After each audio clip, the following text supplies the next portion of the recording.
କ୍ରାନ୍ତିର କଥାକୁ ସମସ୍ତେ ମୌନ ହୋଇ ଶୁଣୁଥିଲେ। ସେମାନଙ୍କ ଭିତରେ ନୀରବତା ବିରାଜମାନ କରୁଥିଲା। କେବଳ ଶବ୍ଦ ଆସୁଥିଲା ସମ୍ମୁଖରେ ଜଳୁଥିବା କାଠର। ଧୀରେ ଧୀରେ ସେ କାଠର ଛେଲି ନିଆଁରେ ଜଳି ଠୋ ଠୋ ଶବ୍ଦ କରୁଥାଏ।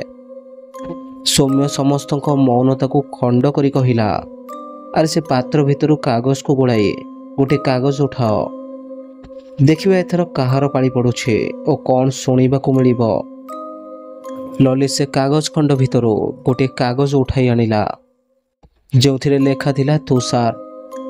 ସମସ୍ତେ ତୁଷାର ଆଡ଼କୁ ଚାହିଁ ହାତ ଦେଖାଇ ନିର୍ଦ୍ଦେଶ କଲେ କହିବା ପାଇଁ। ତୁଷାର ପୂର୍ବରୁ ଧାଡ଼ିର ଶେଷ ଆଡ଼କୁ ବସିଥିଲା, କିନ୍ତୁ ନିଜର କଥା କହିବା ପୂର୍ବରୁ ସମସ୍ତଙ୍କ ମଝିରେ ଯାଇ ବସିଗଲା ଓ କହିବା ଆରମ୍ଭ କଲା। ଆମ ଗାଁ ନାଁ ରଣପୁର, ବହୁତ ବଡ଼ ଗାଁ। ଗାଁ ପାଖକୁ ଲାଗିଥିଲା ଗୋଟିଏ ଆମ୍ବ ବଗିଚା। ଆମ୍ବ ବଗିଚାକୁ ନେଇ କାହିଁ କେଉଁ ଅମଳରୁ ବିଭିନ୍ନ ଭୂତ ପ୍ରେତଙ୍କ କଥା ଶୁଣିବାକୁ ମିଳୁଥିଲା, କିନ୍ତୁ କେବେ ବି କେହି ସେ ବଗିଚାରେ ଆତ୍ମାକୁ ଦେଖିନଥିଲେ। ଦିନେ ଖରାବେଳେ ଗାଁରେ ଚହଳ ପଡ଼ିଗଲା। ଆମ୍ବ ବଗିଚାରେ କାହାର ଶବ ପଡ଼ିଛି। ସମସ୍ତେ ଧାଇଁଥାନ୍ତି ବଗିଚାକୁ। ଶବ କାହାର କେଉଁଠୁ ଆସିଲା ଦେଖିବା ପାଇଁ। ମୁଁ ବି ସମସ୍ତଙ୍କ ସାଙ୍ଗରେ ଚାଲି ଯାଉଥିଲି। ଶବଟି ତଳମୁହାଁ ହୋଇ ପଡ଼ିଥିଲା ଓ ଶରୀରଟି ଥିଲା ଜଣେ ଝିଅର। ସମସ୍ତେ କହୁଥାନ୍ତି, ଅଥଚ ଶବଟିକୁ ଓଲଟାଇ ଦେଖିବାର କାହାର ବି ସାହସ ହେଉନଥିଲା। କିନ୍ତୁ ସେ ଶରୀରର ବେଶଭୂଷାରୁ ମୁଁ ଜାଣି ସାରିଥିଲି ସେ ମିନତୀ ଅପା ବୋଲି। ଗାଁର ପ୍ରତ୍ୟେକ ଲୋକଙ୍କ ଚେହେରା ଓ ବେଶ ପୋଷାକ ଯେପରି ଛାପି ହୋଇଯାଇଥିଲା ମୋ ଆଖିରେ। ପଛରେ ହେଉ ବା ଅନ୍ଧାରରେ କେଉଁ ଲୋକର ଆକୃତିରୁ ବି ମୁଁ ଜାଣି ଯାଉଥିଲି ସେ କିଏ। ମୋ ମନ କିନ୍ତୁ ନିରାଶ ହୋଇସାରିଥିଲା। ମିନତୀ ଅପାର ସେ ଗୋରା ଗୋରା ହାତରେ ହଳଦୀ ରଙ୍ଗର ଚୁଡ଼ି ମୋ ଆଖିକୁ ବାରମ୍ବାର ଦେଖାଯାଉଥିଲା। ପରଦିନ କାଚରା ଠାରୁ ଅପା ସେ ଚୁଡ଼ି ପିନ୍ଧୁଥିବାର ମୁଁ ନିଜ ଆଖିରେ ଦେଖିଥିଲି। ତାକୁ ଚିଡ଼େଇବାକୁ କହୁଥିଲି, ମିନତୀ ଅପା ତୋ ହାତ ମାଙ୍କେଡ଼ି ଭଳି ଦେଖାଯାଉଛି। ସେ ହସି ଦେଇ ମୋତେ ଜିଭ ଦେଖାଇ କହିଲା, ନିଜେ ମାଙ୍କଡ଼। ଅପାଟା ଭାରି ସୁନ୍ଦରୀ ଥିଲା। ଗୋରା ତକ୍ ଚେହେରା, ମୁହଁକୁ ଦେଖିଲେ ଆଖି ଲାଗିଯିବ। ଏପରି କେହି ନଥିଲା ଯେ ବି ଅପାକୁ ଥରେ ଚାହିଁଲେ ଦ୍ୱିତୀୟ ଥର ଚାହୁଁନଥିବ। ଭାରି ସ୍ନେହୀଟିଏ ବି ଥିଲା। ଗାଁର ସବୁ ଛୋଟ ପିଲାଙ୍କୁ ସେ ଭାରି ଭଲ ପାଏ। ପିଜୁଳିଟେ ହେଉ ପଛକେ ନିଜେ ନ ଖାଇ ସେ ଆମମାନଙ୍କ ପାଇଁ ସାଇତି ରଖିଥିବ। ହେଲେ ମିନତୀ ଅପାକୁ ଏଭଳି ମାରିଲା କିଏ? ମୋ ଭଳି ଗାଁର ଅନ୍ୟ ଲୋକମାନେ ବି ଧୀରେ ଧୀରେ କହିବା ଆରମ୍ଭ କରିସାରିଥିଲେ, ଏସବୁ ମିନତୀର। ମୁଁ ଠାକୁରଙ୍କୁ ଡାକୁଥିଲି କି ଏକଥା ମିଛ ହେଇଥାଉ, ଏସବୁ ଅପାର ନ ହେଇଥାଉ। ପୋଲିସ ଆସି ପହଞ୍ଚି ସାରିଥାଏ। ସବୁକୁ ଓଲଟା ଗଲା। ମୋ ଆଖିରୁ ଲୁହ ବୋହି ଆସିଲା। ମିନତୀ ଅପା ମରି ସାରିଥିଲା। ପୋଲିସ କହିଲା ମିନତୀ ଅପାର ମୃତ୍ୟୁ ରସି ଦ୍ୱାରା ଶ୍ୱାସରୁଦ୍ଧ ହୋଇଛି। କିନ୍ତୁ ଏହା ସ୍ପଷ୍ଟ ନୁହେଁ ଯେ ସେ ନିଜେ ରସି ଲଗାଇଛି କି କେହି ତାକୁ ମାରିଛନ୍ତି। ମିନତୀ ଅପାର ଶରୀରକୁ ପୋଲିସ ସାଙ୍ଗରେ ନେଇଗଲା। ଆମେ ସବୁ ଘରକୁ ଫେରିଲୁ। 2 ଦିନ ପରେ ତା ଶରୀରକୁ ଦାହ କରାଗଲା। ମୋ ଆଖିରେ ଭାସି ଯାଉଥିଲା ଅପାର ମୁହଁ। ଦୁଃଖ ସହିତ ଡର ବି ଲାଗୁଥିଲା। ପୋଲିସ ଅନେକ ଖୋଜାଖୋଜି କଲା, ହେଲେ ଅପାର ହତ୍ୟାକାରୀ କିଏ ଧରା ପଡ଼ିଲା ନାହିଁ। ସମୟ ଗଡ଼ି ଚାଲିଲା। ମିନତୀ ଅପାର ମୃତ୍ୟୁ ପରେ ସେ ଆମ୍ବ ତୋଟା ଆଡ଼େ କେହି ବି ଯିବାକୁ ସାହସ କରୁନଥିଲେ। କୁହାଯାଏ ସମୟ କ୍ରମେ ସବୁକିଛି ଭୁଲି ହୋଇଯାଏ। ଏହା ଭିତରେ ଅପାର ଯିବାକୁ 5 ମାସ ପୁରି ଯାଇଥିଲା। କେବଳ ଅପାର ବୋଉ ଓ ବାପାଙ୍କୁ ଛାଡ଼ିଦେଲେ ସମସ୍ତେ ଭୁଲି ଯାଇଥିଲେ ତାକୁ। ମୁଁ ବି ମୋ ମାନସ ପଟରୁ ହଜାଇ ଦେଇଥିଲି ମୋ ପ୍ରିୟ ମିନତୀ ଅପାକୁ। ସେଦିନ ସମସ୍ତେ ଧାଇଁ ଯାଉଥିଲେ ବଢ଼େଇ ଘର ଆଡ଼କୁ। କଥା କ'ଣ ଜାଣିବା ପାଇଁ ମୁଁ ପଚାରିଦେଲି, ରାଧି ବଡ଼ ବୋଉ କ'ଣ ହୋଇଛି? ସମସ୍ତେ କାହିଁକି ଧାଉଁଛନ୍ତି ବଢ଼େଇ ଘର ଆଡ଼କୁ? ରାଧି ବଡ଼ ବୋଉ ନ ରହି ସେପରି ଧାଇଁଲା ଭଳି ଯାଉ ଯାଉ କହିଲା, ମିନତୀ ଆସିଛି, ସମସ୍ତେ ତାକୁ ଦେଖିବାକୁ ଧାଉଁଛନ୍ତି। ମୁଁ ଚଉରା ଉପରୁ କୁଦା ମାରି ତଳକୁ ଡେଇଁ ପଡ଼ିଲି। ମିନତୀ ଅପା ଆସିଛି, ଏ କଥାଟା ମୋତେ ଆଶ୍ଚର୍ଯ୍ୟ କରିଦେଲା। ରାଧି ବଡ଼ ବୋଉ କ'ଣ ଧାଉଁଥିଲା, ତାକୁ ଅନେକ ପଛରେ ପକାଇ ମୁଁ ଯାଇ ପହଞ୍ଚି ସାରିଥିଲି ବଢ଼େଇ ଘରେ। ହେଲେ ମିନତୀ ଅପା କେଉଁଠି ଥିଲା? ମୋ ପଛରେ ପହଞ୍ଚି ସାରିଥିଲା ରାଧି ବଡ଼ ବୋଉ।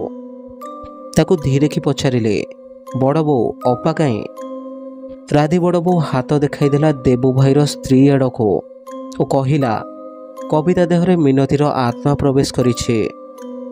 ମୁଁ ଆଶ୍ଚର୍ଯ୍ୟ ହୋଇ ଚାହିଁଲି। କବିତା ଭାଉଜ ମୁହଁ ତଳକୁ କରି ବସିଥାଏ। ତାକୁ ଘେରିକି ସ୍ତ୍ରୀ ଲୋକମାନେ ଯାହା ମନ ତାହା ପଚାରୁଥାନ୍ତି। ମୁଁ କଥାଟାର ସତ୍ୟତା ଜାଣିବା ପାଇଁ କବିତା ଭାଉଜଙ୍କ ପାଖକୁ ଚାଲିଗଲି। ମୁଁ ଧୀରେକି ଡାକିଲି, ମିନତି ଅପା। ସେ ମୁଣ୍ଡ ଉଠାଇ ମୋତେ କଣେଇ ଚାହିଁଲା। ମୁଁ କହିଲି, ମୋତେ ଚିହ୍ନି ପାରୁଛୁ? ମୁଁ କିଏ କହିଲୁ? କବିତା ଭାଉଜ ମୋ ମୁହଁକୁ ଆଉଁସି ଆଣି କହିଲେ, ତୁ ମାଙ୍କଡ଼। ଅପା ମୋତେ ଅନେକ ସମୟରେ ମାଙ୍କଡ଼ ହିଁ ଡାକେ। ମୋ ଦେହ ଶୀତେଇ ଉଠିଲା। ମୋ ଛାତି ଜୋରରେ ଧକ୍ ଧକ୍ ହେଉଥାଏ। ଭୟରେ ମୁଁ କବିତା ଭାଉଜଙ୍କ ପାଖରୁ ଉଠି ଆସିଲି। ଛୋଟବେଳୁ ଶିକ୍ଷକ ଗୋଟିଏ କଥା ଶିଖେଇ ଆସିଥିଲେ ଯେ ଆତ୍ମା ବୋଲି କିଛି ନଥାଏ। ଏସବୁ ମନର ଭ୍ରାନ୍ତ ଧାରଣା। କିନ୍ତୁ ମୋ ସମ୍ମୁଖରେ ଘଟୁଥିବା ଦୃଶ୍ୟ ଅଲଗା କିଛି ବୟାନ କରୁଥିଲା। ମନ କହୁଥିଲା ନା ନା ଏସବୁ ମିଛ, ହେଲେ ହୃଦୟ କହୁଥିଲା ନା ନା ଏ କବିତା ଭାଉଜ ନୁହନ୍ତି, ମୋ ମିନତି ଅପା। ମୋ ଭାବନାରେ ପୂର୍ଣ୍ଣଚ୍ଛେଦ ପକାଇଦେଲା ଏଇ କଥାଟି। କିଏ ପଚାରୁଥିଲା, ମିନତି ତତେ କିଏ ମାରିଥିଲା? ନା ନିଜେ କୌଣସି କାରଣ ପାଇଁ ଆତ୍ମହତ୍ୟା କରିଥିଲୁ? ତୁ ଗଲା ଦିନରୁ ତୋ ବୋଉ ନୀତି ଚଉରା ପାଖରେ ମୁଣ୍ଡ ବାଡ଼ଉଛି। ତା ଦୁଃଖ ଦେଖି ହଉନି। ସତରେ ଯଦି ଆସିଛୁ କହ, କ'ଣ ହୋଇଥିଲା ତୋ ସହ? ଆମେ ସମସ୍ତେ ଜାଣିବାକୁ ଚାହୁଁଛୁ ଏତେ ସୁନ୍ଦର ଝିଅର ଜୀବନ କ'ଣ ପାଇଁ ଏପରି ଗଲା। କବିତା ଭାଉଜ କାନ୍ଦୁଥିଲେ। ନିଜ ମୁଣ୍ଡକୁ ଭାଙ୍ଗି ଦୁଇ ଆଣ୍ଠୁ ମଝିରେ ରଖି ଝୁଲୁଥିଲେ। ମିନତି ଅପାର ବୋଉ ରଙ୍ଗିମା ଘରୁ ବାହୁନି ବାହୁନି ଆସୁଥିଲା, ଯେପରି ବଢ଼େଇ ସାହି ମୁଣ୍ଡରେ ହୋଇଛି।